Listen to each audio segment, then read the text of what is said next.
아주 오래전에 정말 아름다운 교회가 있었습니다. 누구나 가고 싶어하는 교회였습니다. 2000년 전. 그래서 그 교회가 문을 여는 예배를 드리는 날이면은 문 밖에서 기다리는, 줄을 서서 기다리는 사람들로 길게 늘어져 있는 교회이기도 합니다. 문을 열면은 얼마 크지도 않는 예배당이었겠지만은 앞자리에 더 빨리 한 걸음이라도 더 다가가서 하나님 앞에 예배 드리고 싶었던 교회, 그 교회에 등록하기 위해서 오랫동안 기다려야 했었고, 또 그 교회가 가끔은 봉사자들을 원한다라는 광고가 나가면은 너무 많은 자원봉사자들이 이름이 올라서 그 리스트 이름을 다음으로 미루기까지 할 만큼 자원봉사자들로도 가득 차 있는 은혜로운 교회였습니다. 물론 많은 일들이 하나님의 임재를 통한, 또 성령의 능력을 통한 많은 사건들이 이루어지기도 했습니다. 금만 헌금을 가지고 오라고 이야기할 만큼 그들은 때로는 너무 많은 물질로도 교회에 들고 와서 예배를 드리기도 하고 나누기도 한 그런 교회였습니다. 그 당시에 무슨 로컬 뉴스 페퍼가 아니면은 무슨 라디오 방송이 있었겠습니까만은, 그러나 그 도성에서는 사람들이 모이면은 바로 그 가고 싶은 교회, 가고 있는 사람들의 교회, 그 교회에 대한 이야기로 늘 꽃을 피웠습니다. 바로 얼마 전에 성령의 강림을 통하여 그들이 생생하게 목격했습니다. 120명 되는 사람들이 방언을 하기 시작했기 때문입니다. 아프리카에서, 로마에서, 그리스에서, 터키에서 흩어졌던 유대인들이 마침 오순절 절기를 지키기 위하여 예루살렘에 왔다가 그들이 방언하는 것을 보고 깜짝 놀랐습니다. 예루살렘에 예수님의 부활하신 이후에 또 다른 소동이 일어났습니다. 그들은 그들의 지역에서 통용되던 말을 예루살렘에 와서 듣고 있었기 때문입니다. 그 말을 하고 있는 그 사람들은 갈릴리 촌 사람들이었고 평생 고기를 잡는 어부들이었습니다. 대부분. 근데 그들이 자기들이 살고 있는 그 지역의 언어로 바로 메시지를 전달했습니다. 너희들이 십자가에 달아 죽였던 예수 그리스도를 하나님께서는 죽은 자 가운데서 다시 살리셔서 우리의 주가 되게 하셨다고. 그들은 그 메시지를 듣고 회개하기 시작했고, 그 메시지를 받고 예수님을 영접하면서 적어도 3,000명 혹은 그 이상의 성도들이 세례를 받고 그 교회가 시작되기도 합니다. 부흥되기도 합니다. 그 이야기에 사람들이 꽃을 피우고 있었습니다. 아니, 그 이야기의 절정은 예루살렘 성전에 적어도 40년 가까이나 구걸하고 있었던 하반신 불구자, 마비가 된 한 사람의 이야기를 할 때는 그들은 감격했습니다. 그리고 그 이야기가 진짜인지 그 사람 만나고 싶어서 예루살렘 도성 솔로몬 행각에 모여들기까지 했습니다. 적어도 40년 동안이나 하반신 불구자가 되어 꼼짝하지 못했던, 다른 사람에 의해서 도움을 받지 아니하고는 한 발자국도 걸을 수 없었던 이 사람, 그리고 평생 할 수 있는 것은 구걸밖에 할 수 없었던 이 사람, 성전 안에는 한번 들어가 본 적도 없는 이 사람이 어느 날 걷기 시작했다고, 뛰기 시작했다고. 그리고 성전 안에서 예배자의 자리에서, 그것도 사도들과 함께 메시지를 증거하는 그 자리에 서 있다는 이야기로 그들은 놀라기 시작합니다.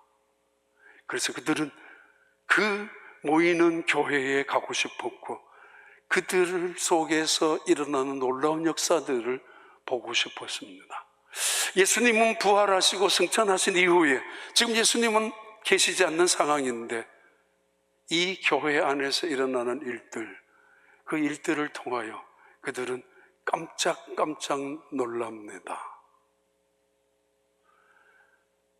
이런 교회에 가고 싶었던 교회, 그 교회에 등록하고 싶었던 교회, 그 교회 교인으로서 살아가고 싶었던 그 교회 안에 불미스러운 일이 터지고야 말았습니다.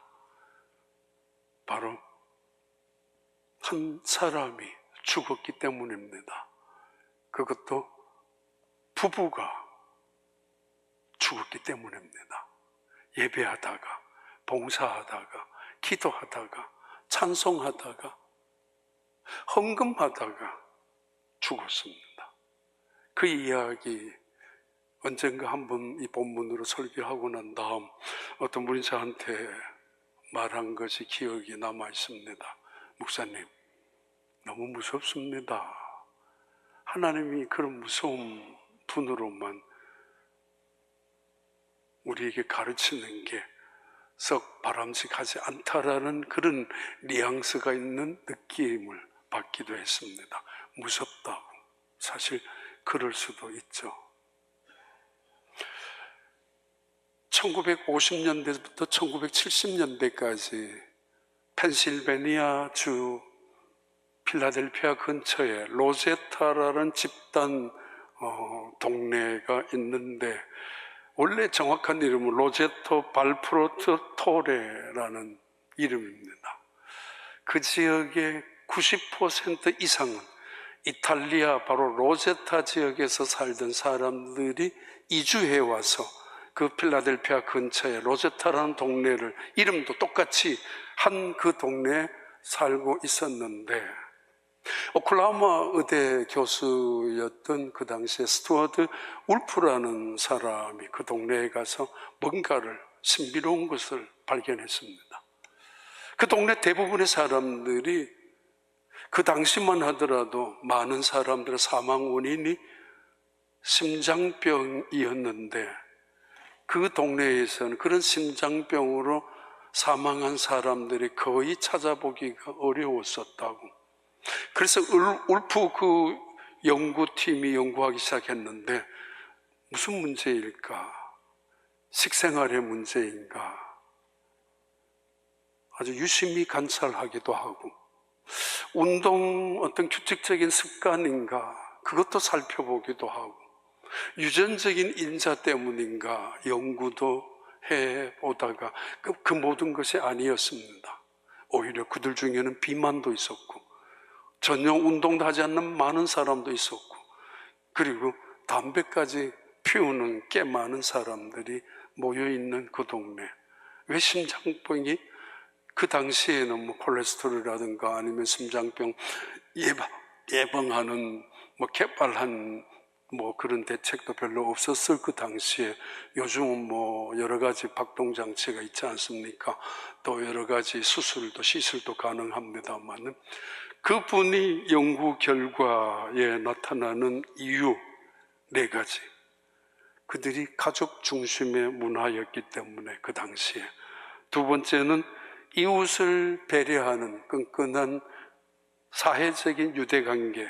3번째는 부자도 가난한 사람도 과시나 비굴함이 없는, 서로를 평등하게 대하는 부족, 그런 사회. 그리고 4번째가 마을 광장에서 잦은 교류, 그리고 종교적인 활동 때문으로 결론을 내렸습니다.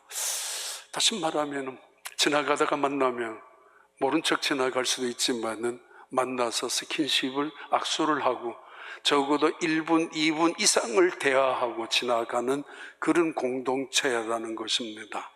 그러면서도 잦은 사회 활동을 통하여 교류가 이루어지는데, 그 중에 가장 왕성한 교류가 이루어졌던 교회를 중심만, 그래서 심장병 발병 요인을 많이 억제했다라는 그런 연구 발표입니다. 물론 1990년대 이후로는 그것이 많이 달라지기도 했습니다. 이 이야기는 아웃라이어라는 책 속에 처음에 나오는 이야기죠. 아웃라이어. 대부분은 어떤 어떤 통계에 의해서 이루어지는 어떤 전례에 따라서 평범한 일 속에서 이루어지고 당연히 결과가 상식적으로 이루어지는 일들이지만은 아웃라이어는 그 데이터를 훨씬 뛰어넘는 평범을 벗어나는 어떤 심지어 일탈이기도 한 그런 사건 속에서 성공적인 사람들이 나타나기도 하는, 아니면 어떤 색다른 일이 이루어지기도 하는 것인데, 바로 이 아웃라이어, 오래전에 나왔죠. 유명한 책입니다만 그 서문에 시작하는 이야기가 바로 로제토라는 동네 마을 사람들의 이야기입니다. 1년에 두세 차례는 늘 했었죠. 새가족 축복의 여정을. 그러다가 2번을 정해놓고 팬데믹 지나고는 이제 1년에 한 번씩 연말에 새가족을 위한 축복의 여정을 해오고 있습니다. 거의 생각날 때면 이런 말을 합니다. 교회 와서 여러분 등록하신 것만 해도 대단한데 축복의 여정에 참여한 건 더 큰 결단이라고.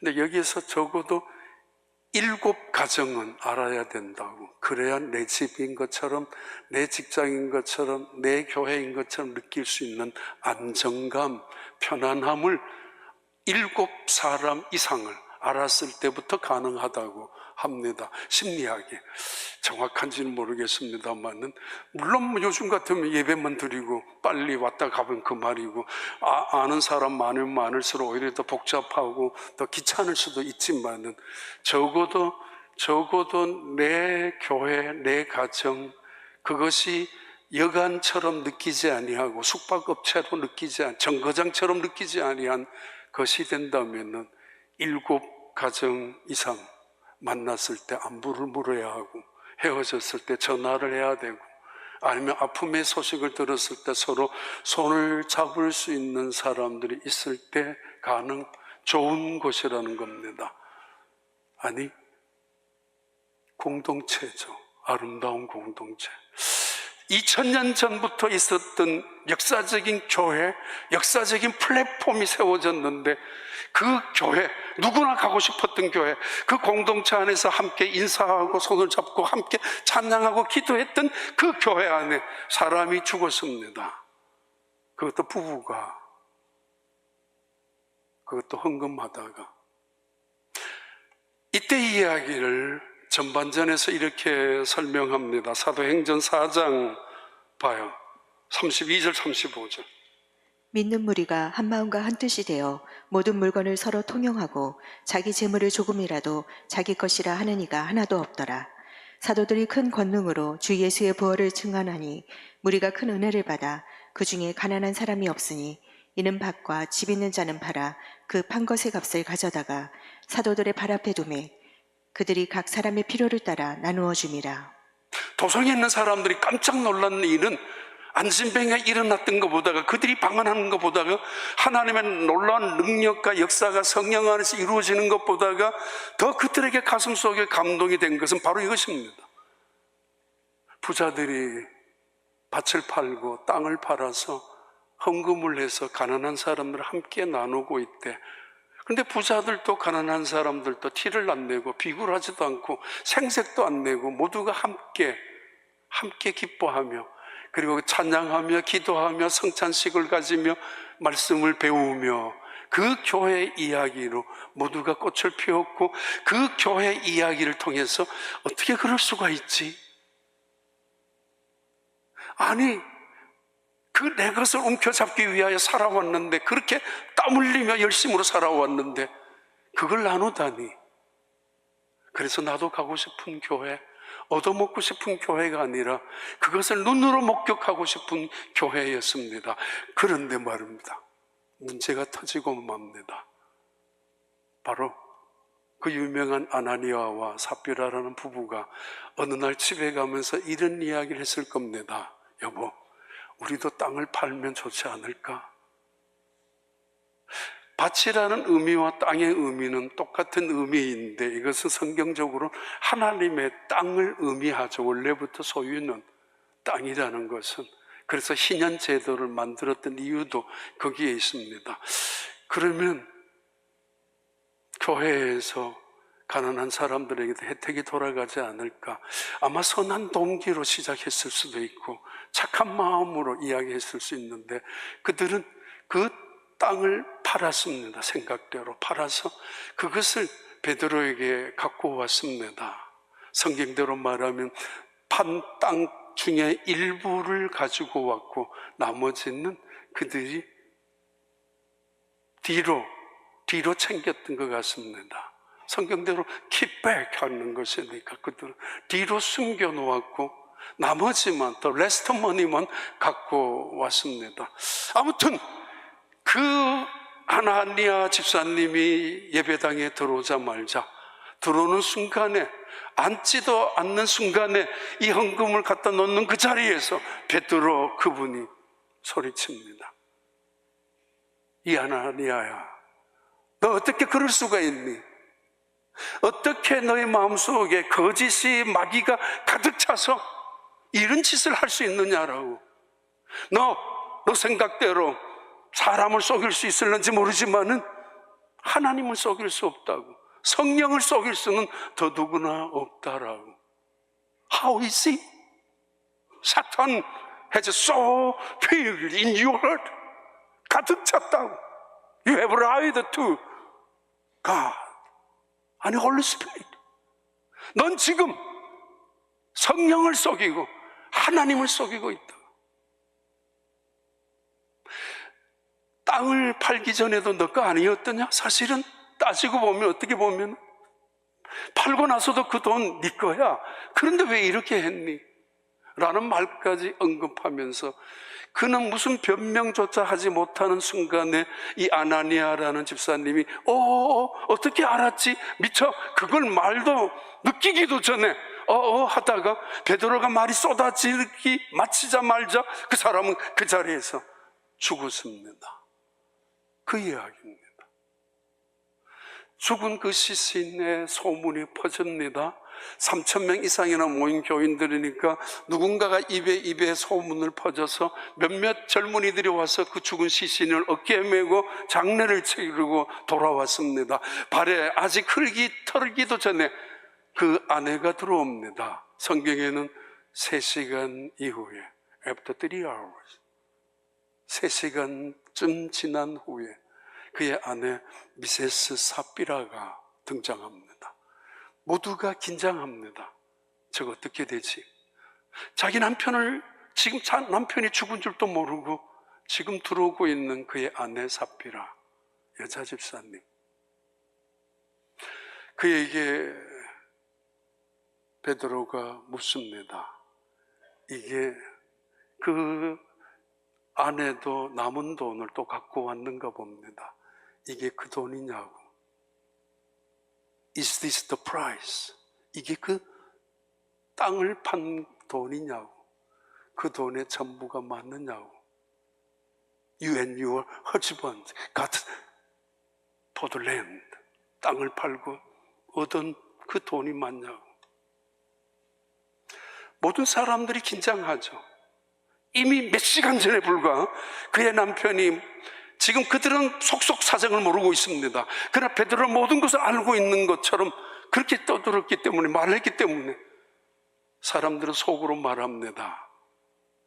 삽비라 집사님, 당신 남편 죽었습니다. 똑바로 말하세요. 잘못 말하면 큰일 납니다. 제발 잘못했다고 하세요. 베드로는 모든 걸 알고 있는 것 같습니다. 그런 긴장, 호흡이 멈춘 상황 속에 이 삽비라 집사님 대답합니다. 예. This is the price for land. 땅을 파는 그 돈입니다. 어쩌면은 주도적으로 이 문제를 이끌었던 남편이 아니라 그 아내에게는 조금 회개할 수 있는 기회를 주든지, 공범의 자리에 있었던 아내이기 때문에 한 번 더 회개할 기회를, 시간적인 여유를 배려했었는지 모르겠습니다만은 이 여인은, 이 여자 집사님은 남편과 의논한 그대로 설마 남편이 죽었을까라고 생각하는 순간에 말이 마치자마자 이 미세스 삽비라도 죽었습니다. 혼이 떠나서 죽고 말았습니다. 그리고는 그 젊은이들은, 남편의 시신을 묻고 온 젊은이들은 죽은 이 여자 집사님의 시신 다시 들고 메고 나가서 묻고 돌아왔습니다.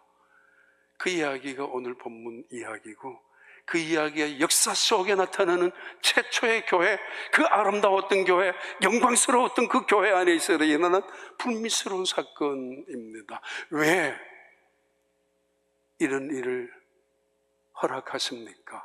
오히려 하나님은 주도적으로 심판하셔야 합니까? 어떤 사람은 헌금하지 않는 사람도 있는데 적어도 반인 가까이로 헌금을 갖고 왔다면 훌륭한 일이고, 이거는 많은 사람들에게 칭찬받아야 될 당연한 일 아닙니까? 아니 왜 이런 식으로 너무 가혹할 정도로 심판을 받았는 거 아닙니까? 거짓말했다고, 조금 일부분을 남겨두었다고, 이거 너무 무리하게 한 사람을 희생제물로 삼는 거 아닙니까? 왜 그랬을까? 지금 막 공동체가 부흥하고 있고, 지금 최초의 역사적인 예루살렘 교회, 그 교회 속에 놀라운 성령의 역사들이 나타나면서 이 세상을 향하여 복음이 증거되고 있는 이 마당에 알아도 모른 척하고 적당히 덮어가야 될 텐데, 아니 굳이 왜 하나님은 이 불미스러운 사건을 터뜨리냐 말입니다. 더군다나 교회 안에서, 아니 이 교회에서 일어나는 일들 때문에 그 교회에 가고 싶었던 세상 사람들은 뭐라고 빈정거리겠습니까? 그 빌미를 줄 수 있는 오해를 받을 수도 있는 여지를 각오하고서라도 예수님은, 하나님은 그 교회의 그 사건을 허락하고야 마십니까? 만약에 오늘 또 일어난다면은, 오늘 또 우리는 예배 드릴 때마다 무서울 겁니다. 헌금하는 손이 떨릴 겁니다. 봉사할 때마다 두려울 것입니다. 혹시 나도 그렇게 그러다가 차라리 교회 가지 않을 거야, 차라리 봉사하지 않을 거야, 그게 편하죠. 그럼에도 이 일어나는 교회 안에 일어나는 의미를 우리는 찾아봐야 합니다. 공동체에 시작하는 교회, 역사적인 교회에 시작하는 그 교회에 하나님은 무엇을 원하시는가? 그 이유 때문에, 첫 번째 이유입니다. 물질에 대한 탐욕의 경계선을 지키라는 이야기입니다. 사도행전 5장 1절부터 2절 봐요. 아나니아라 하는 사람이 그의 아내 사피라와 더불어 소유를 팔아 그 값에서 얼마를 감춤해 그 아내도 알더라. 얼마만 가져다가 사도들의 발 앞에 두니. 예, 일단 이 본문의 시작입니다. 그 다음 3절 4절. 베드로가 이르되 아나니아야, 어찌하여 사탄이 내 마음에 가득하여 내가 성령을 속이고 땅값 얼마를 감추었느냐. 땅이 그대로 있을 때에는 내 땅이 아니며 판 후에도 내 마음대로 할 수가 없더냐. 어찌하여 이를 내 마음에 두었느냐. 사람에게 거짓말한 것이 아니요 하나님께로다.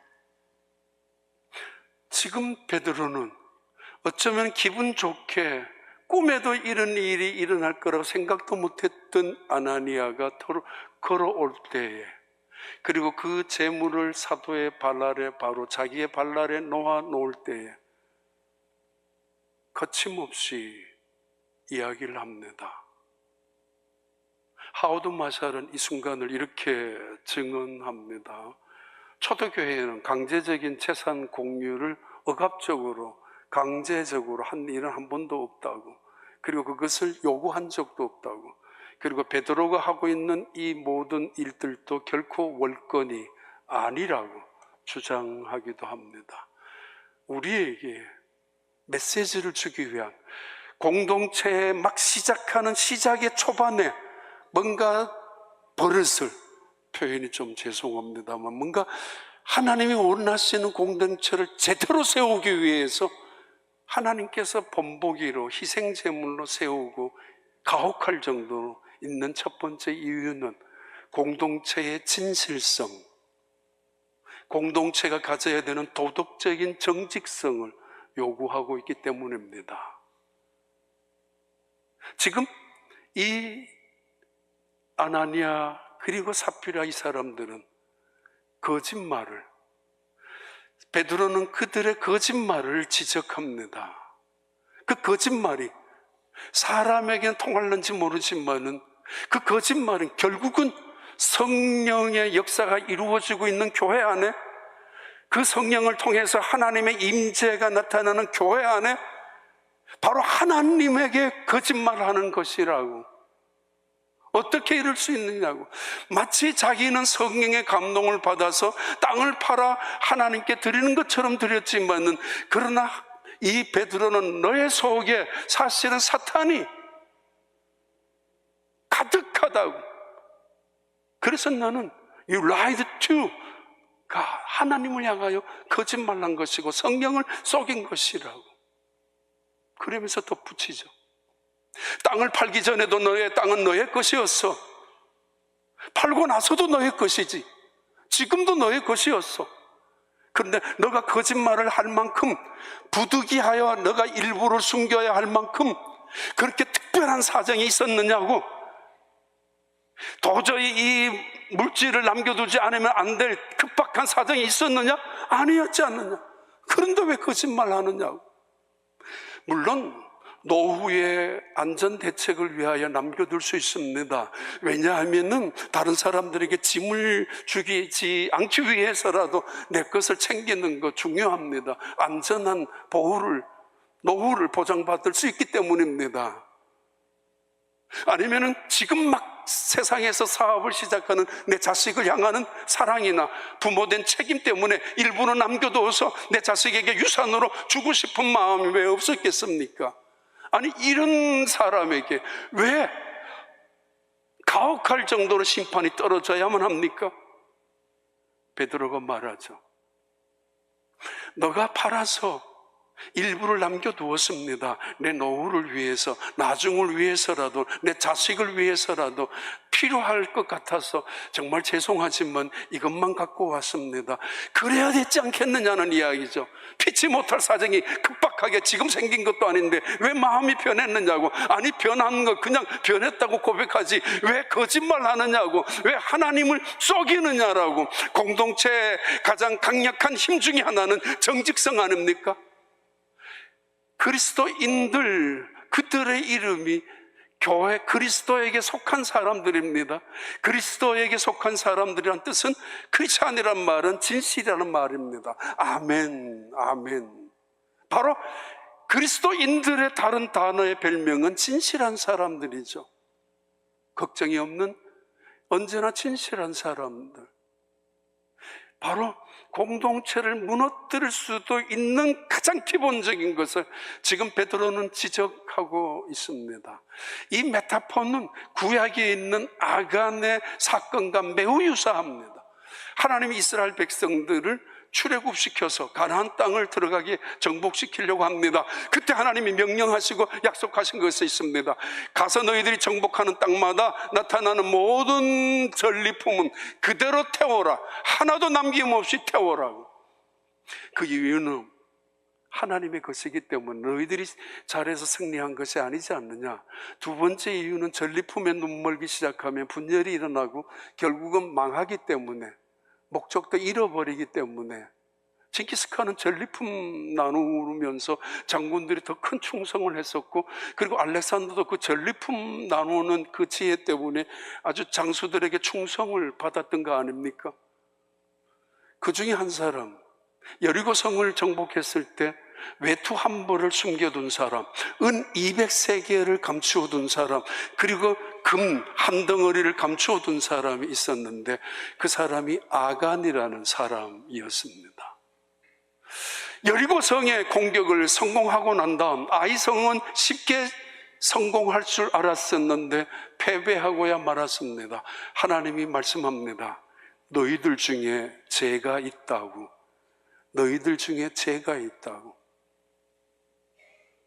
여호수아가 깜짝 놀랍니다.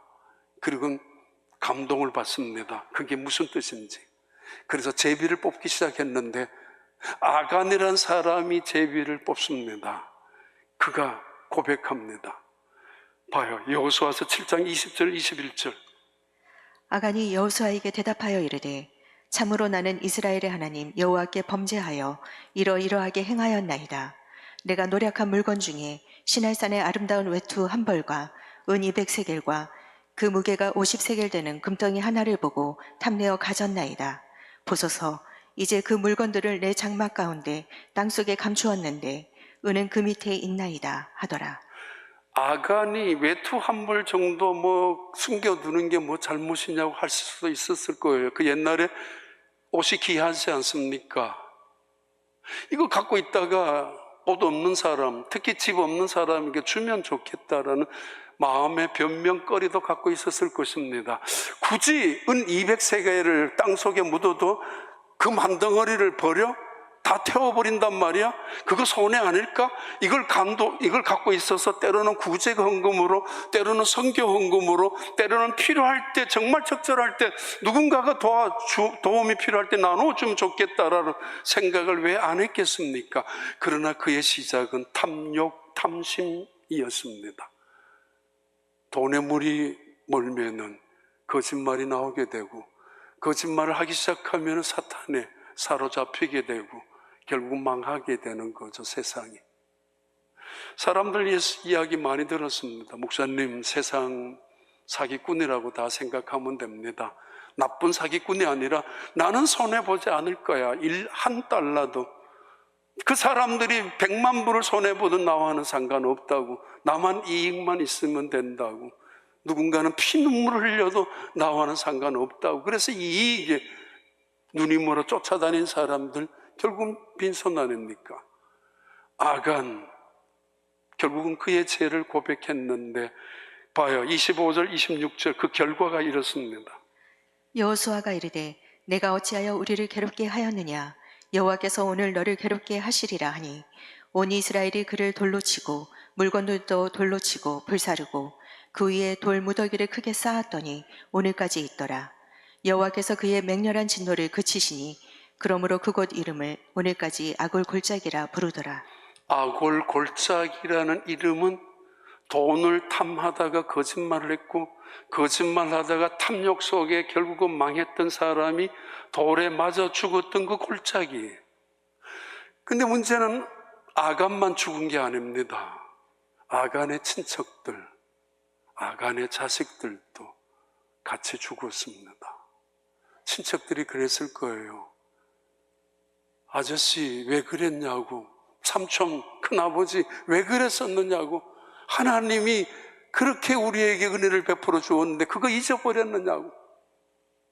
아들들이 돌에 맞아 죽어가면서 소리쳤을 거예요. 아빠, 우리가 언제 돈 달라고 했어요? 아빠의 믿음이 우리에게 더 귀한, 더 소중한 유산이라는 거 왜 모르셨습니까? 아빠! 그러면서 소리쳤을 거예요. 그 돈이 뭔데? 형제들을 원수로 만들고 부모님과도 남남으로 만드는 거. 베드로의 지적입니다. 넌 사람을 속인 것이 아니라 성령을 속였고 하나님을 속였다고. 도대체 누가 이런 짓을 하게 만들었느냐? How is it? What made you think such things? 아니 어떻게 그런 짓을 벌였느냐고. 그렇게 외쳤던 말씀은 바로 아나니아를 통하여 다시 우리에게 들려오는 말씀이죠. 공동체의 정직성, 순결성, 진실성, 그것은 물질로부터 시작된다고. 또 하나의 이유가 있습니다. 사도행전 5장 7절부터 9절입니다. 3시간쯤 지나 그의 아내가 그 일어난 일을 알지 못하고 들어오니 베드로가 이르되 그 땅 판값이 이것뿐이냐 내게 말하라 하니 이르되 예 이것뿐이라 하더라. 베드로가 이르되 너희가 어찌 함께 꾀하여 주의 영을 시험하려 하느냐. 보라 내 남편을 장사하고 오는 사람들의 발이 문 앞에 이르렀으니 또 너를 메어 내가리라 하니. 이미 성경에도 두 사람이 충분히 의논했다고 했죠. 그리고 성경에서는 그들의 뒤로 먼 일을 따로 챙겼던 것을 착복이나 횡령이라는 공금, 범죄적인 단어로 사용하고 있습니다. 의미가 있었겠지만은 또 다른 이 사건을 그 아름다운 영광스러운 교회에 하나님이 심판의 사건으로 내린 또 하나의 이유는 봉사에 대한, 우리에게 헌신에 대한 형식적인 위험성 인정하라는 겁니다. 우리 교회 많이 왔다 가는 다른 목사님들도 그렇습니다. 우리 교회 봉사자들이 참 많다고. 눈에 띄잖아. 젊은 봉사자들 특히 너무너무 부럽다고. 아나니아와 삽비라는 어느 순간 누군가가 칭찬받고 명예를 얻는 것을 보고 우리도 칭찬을 받고 싶은데, 아니도 우리도 명예를 얻고 싶은데 라고 생각했을런지 몰라요. 여기에 중요한 위험성이 있습니다. 사람의 인정 욕구, 하나님의 인정보다가 그것이 앞섰을 때 실망하게 됩니다. 하나님의 시선, 하나님의 주목보다가 사람의 시선을 주목하기 시작하면 매우 민감하게 되고 나중에는 분노합니다. 아니 저 사람 뭐야? 내가 봉사를 훨씬 더 많이 했는데 난 뭐야? 안 해. 분노할 수도 있습니다. 아니 저 사람은 언제 왔는데 난 뭐야? 나는 무시당하고 있는 거 아닐까? 라는 실망도 가질 수 있는 거. 지금 막 부흥하고 있는 이 교회 120명이 3,000명, 3,000명이 7,000명, 그리고 놀라운 역사가 이루어지고 있는 이 순간에 많은 사람들이 흔히 우리끼리 말하는 이야기로 으쌰으쌰 하고 있을 거예요. 서로 열심으로 봉사하려고 앞설 것이고 다툴 것이고 서로 더 열정적으로 일을 할 것입니다. 기쁨이 있죠. 감사가 있죠. 눈에 보이니까. 하나님이 잠깐만 멈추라고 합니다. 너희들의 열심이 만약에 목적이 분명하지 않는다면, 그리고 동기가 순수하지 않는다면 실망하게 될 거야. 식어버릴 거야. 너희들의 열심이 사람에게만 중심을 한다면 결국은 분노할 때도 있을 거야. 목적이 하나님의 영광, 동기가 교회를 사랑하는 마음, 은혜를 통해서 이루어져야지. 지금 그 공동체를 아름다운 공동체로 만들기 위해서 이탈리아에서 건너온 그 집단 동네하고 어떻게 비교할 수 있겠습니까만은 그런 공동체로 섬기면서 서로가 격려하고 섬기면서 서로 협력하고 내 얼굴이 앞에 나가고 내 이름이 앞에 나가는 것이 아니라 오직 하나님의 영광과 하나님의 이름이 그리스도의 은혜를 통해서 이루어지는 그 은혜로 가득 찬 교회에 열심과 열정들이 있는 교회, 그 교회 공동체를 만들고 싶은 하나님의 마음입니다. 볼까요? 레위기 10장 1절 2절입니다. 아론의 아들 나답과 아비후가 각기 향로를 가져다가 여호와께서 명령하시지 아니하신 다른 불을 담아 여호와 앞에 분향하였더니 불이 여호와 앞에서 나와 그들을 삼키매 그들이 여호와 앞에서 죽은지라. 나답과 아비후라는 아론의 두 아들들, 4명의 아들들 중에 두 아들이 어느 날 성막에서 봉사했습니다. 봉사하다가 다른 불을 가지고 불을 켰는데, 불을 붙였는데 성막관에서 분향단에 또는 금초대에 그만 죽었습니다. 그 이유는 다른 불이었기 때문입니다. 번제단에 불을 옮겨와서 조심스럽게 해야 되는데 장례 절차에 우리가 가끔씩 가보면은 향을 피울 때도 있지 않습니까? 끌 때도 있지 않습니까? 예의가, 예절이 있는 대로. 그러나 나답과 아비후는 내 생각대로 했습니다.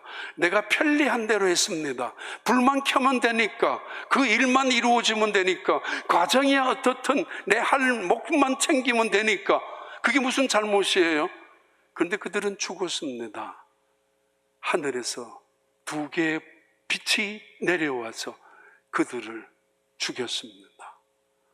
공동체의 봉사자들이 가져야 될 태도를 보여주면서 어쩌면 너무하다 싶을 만큼 하나님의 심판이 나타나는 것이죠. 가혹하죠. 내 생각대로, 내 편리한 대로, 내 기분대로, 내 감정대로 봉사하는 것이 아니라 기독교의 헌신과 봉사는 하나님의 은혜를 통하여 하나님의 영광을 위하여, 그래서 때로는 내가 손해보더라도, 때로는 내게 자존심이 상하더라도, 때로는 끝나고 나서라도 아무도 인정하지 않는다 하더라도 오히려 기뻐할 수 있는 사람들의 열매를 보는 것, 그것이 아름다운 교회 공동체의 봉사여 헌신입니다. 카인과 아벨의 제사를 우린 기억합니다. 하나님은 카인의 제사는 받지 않았습니다. 이유 중에 하나, 그의 마음이 담겨져 있지 않았기 때문입니다. 그의 정성이, 아니 목적이 하나님께 있지 않았기 때문입니다. 손에 잡히는 대로 아무거나, 눈에 보이는 대로 적당한 거 아무거나, 그래서 그것을 하나님 앞에 예배 드리는 것으로 생각했었던 카인은 하나님 앞에 거부당하게 되었습니다. 새로운 공동체의 시작인 교회를 시작하면서 하나님은 그들에게 가르쳐주고 싶고 본보기로 보여주고 싶은 것, 하나님의 봉사, 하나님을 향하는 그 헌신과 섬김이 얼마나 아름다운 것인지, 놀라운 은혜로운 것이 축복인지 보여주면서, 그렇지 않을 때 때로는 허영심에 찌들어서, 때로는 명예심에 찌들어서, 그래서 봉사하다가 실망했다고 분노하고 떠나는 그들을 향하여 경계하고 그들을 향하여 주의하라는 메시지입니다. 마지막 하나 더 하면은 5장 2절 봐요. 그 값에서 얼마를 감춤해 그 아내도 알더라. 5절부터 6절까지. 얼마만 가져다가 사도들의 발 앞에 두니 아나니아가 이 말을 듣고 엎드려져 혼이 떠나니 이 일을 듣는 사람이 다 크게 두려워하더라. 젊은 사람들이 일어나 시신을 싸서 메고 나가 장사하니라. 가장 중요한 핵심은 솔직히 도덕적인 지침으로, 인격적인 방법으로 공동체를 세우려고 하는 것은 아닙니다.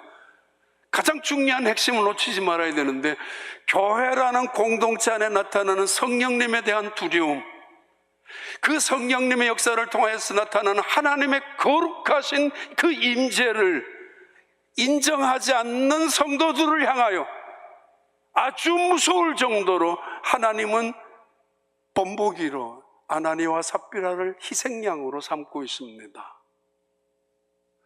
아무렇게나 예배하고, 아무렇게나 봉사하고, 아무렇게나 거린에게 지나가는 사람이 던져두듯이 헌금하는 사람들에게, 소홀히 여기는 사람들에게 많이 하라는 이야기 결코 아닙니다. 사정하시는 하나님 앞에, 그 하나님, 교회에 나타나는 하나님의 거룩한 임재 앞에 그 거룩성을 지키라는 의미의 말씀이죠. 이 공동체, 교회라는 공동체가 막 시작하고 있는 이 순간에 하나님이 이것만은 지키고 싶었습니다. 정직해라 라는 의미보다가 봉사 제대로 해라 라는 그 의미를 훨씬 뛰어넘는, 교회란 하나님의 임재가 있는 곳이야. 그러기에 그 하나님의 거룩한 임재 앞에서 성령의 감동을 받는다면 그 거룩이란 단어 속에 나타나는 회개가 등장하지 않습니까? 내가 얼마나 더러운 죄인인지, 내가 얼마나 악한 죄인인지, 얼마나 내가 추한 연약한 존재인지를 깨닫기 시작하며 하나님의 임재 앞에, 하나님의 존전 앞에 무릎을 꿇고 가슴을 치며 그 은혜 앞에 회개하는 성도들, 그게 거룩의 시작입니다. 그걸 놓쳐서는 안 되는 교회, 그 은혜로 가득 채워져야 될 교회를 꿈꾸면서 하나님은 아나니아와 삽비라를 심판하실 수밖에 없었습니다. 가부장적인 단어이고 좀 우리에게는 거북한 단어일 수도 있습니다. 거룩이란 단어가. 그러나 초대교회나 오늘날의 교회에도 가장 소중해야 될 중요한 단어, 바로 거룩입니다. 하나님이 이 공동체에 자칫하면은 세상과 똑같은 종교단체나 종교기관이나 아니면 무슨 클럽하우스나 또는 무슨 동네 모임이나 그런 것과는 전혀 다른 하나님의 임재가 드러나는 교회가 되기 위하여, 그 거룩성을 지키기 위하여 이 사람들을 심판할 수밖에 없었습니다. 두렵죠. 그래서 무서웠다 했겠죠. 그런데 문제는 사도행전 5장 12절부터 16절까지 말씀입니다. 봐요. 사도의 손을 통하여 민간의 표적과 기사가 많이 일어나매 믿는 사람이 다 마음을 같이하여 솔로몬 행각에 모이고 그 나머지는 감히 그들과 상종하는 사람이 없으나 백성이 칭송하더라. 믿고 주께로 나오는 자가 더 많으니 남녀의 큰 무리더라. 심지어 병든 사람을 메고 거리에 나가 침대와 요위에 누이고 베드로가 지날 때에 혹 그의 그림자라도 누구에게 덮일까 바라고 예루살렘 부근에 수많은 사람들도 모여 병든 사람과 더러운 귀신에게 괴로움 받는 사람을 데리고 와서 다 나음을 얻으니라. 아나니아와 삽비라가 죽었습니다. 이제 사람들은 교회 가지 않을 겁니다. 교회는 문을 닫아야 했습니다. 당연히 그렇죠. 무서워서 예배 드릴 수 있겠어요? 두려워서 봉사할 수 있겠습니까? 내가 죽을까 봐 헌금할 수 있겠습니까? 차라리 안 가고야 말지. 그래서 그 교회에는 쇠퇴하기 시작했었고, 마치 귀신집처럼 거미줄이 축축 쳐져야 되는 그 결과가 되어야 하는데, 분명히 우리에게 증언하고 목격자들의 증언이고 베드로의 증언이고 하나님의 선포입니다. 그들의 예배는 살아나기 시작합니다. 그들의 찬양은 뜨거웠고 기도는 간절했고 봉사는 아름답기 짝이 없었습니다. 더욱더 교회에 수많은 사람들이 모이기 시작합니다. 오늘 본문 이후에 처음 예수님이 지난주에 교회를 세우겠다는 그 단어 외에 첫 번째 등장하는 교회라는 단어가 바로 이 공동체를 세우기 위한 하나님의 의도 속에서 시작되는 단어입니다. 교회, 그 교회, 수많은 무리들이 모이기 시작했다고. 나도 정말 이번에는 호기심이 아니라 하나님을 두려워하는, 하나님을 경외하는, 살아계신 하나님 앞에 엎드리고 싶은 그 하나님의 임재를 경험하며 그 예배 속에서 감격해하며 그 기도 속에서 하나님을 만나고 싶은 수많은 사람들이 그 교회에 모여들기 시작했습니다. 안 가, 못 가, 뭐 그런 두려운, 아니 그 두려운 무서운 교회를 왜 가? 라는 이야기가 아니라 허다한 제사장의 무리까지 교회에 속속 들어오기 시작합니다. 하나님의 살아계심을, 예수 그리스도의 십자가의 죽음과 다시 부활하심을 생생히 목격한 목격자들, 증언자들, 그들이 함께 모여서 예배를 드린 장소마다 하나님의 놀라운 영광이 나타나는 그 순간을 경험했던 사람들이 다시 예루살렘을 소동시키기 시작합니다. 맞아 라고 하면서 집안에 있는 병자들이 들것을 들고 나옵니다. 집안에 있는 가족들을 끌고 나오기도 합니다. 그 제자들의 그림자라도 밟을까봐, 그림자라도 자기 곁에 다가올까봐, 그러면 병이 고쳐질까봐, 아니 그렇게까지 기적이 이루어졌던 교회, 거룩성이 지켜지는 순간에, 하나님의 임재 앞에 두려워할 줄 아는 그 순간에 나타난 그들의 감격이었고 기쁨이었고 은혜였습니다. 교회는 건물이 아닙니다. 너무도 잘 아는 대로 교회는 숫자도 아닙니다. 재정도 아닙니다. 교회는 우리가 교회에 있죠. 아니, 교회는 하나님의 임재가 있는 곳이죠. 성령이 역사하는 곳이죠. 그들은 다시 날마다 그 교회에 모여들기 시작합니다. 가고 싶은 교회, 다시는 가고 싶지 않다고, 다시는 입 밖에도 내지 말라고, 그 땅 교회, 그 땅 그리스도인들 보기도 싫다라고 하는 것이 아니라, 나도 그 교회 가고 싶다고. 하나님은 그런 교회를 만들기 위하여 아나니와 삽비라를 우리에게 심판하신 것을 보여주셨습니다. 그럼에도 오늘 또 내가 허술한 봉사자이고 허술한 예배자이고 아직도 부족한 저희들이지만, 기도자이고 헌신자들이지만, 아직 그대로 살아있는 것, 이 자리에 있는 것 하나님의 은혜요 축복입니다. 기도하겠습니다. 하나님 아버지, 주님의 은혜로 살아가는 저희들, 교회가 교회됨을 지킬 수 있는 우리가 그런 교회가 되게 하시고 그런 교회를 지켜나가는 하나님의 백성들이 되게 하여 주시옵소서. 예수님 이름으로 기도하옵나이다. 아멘.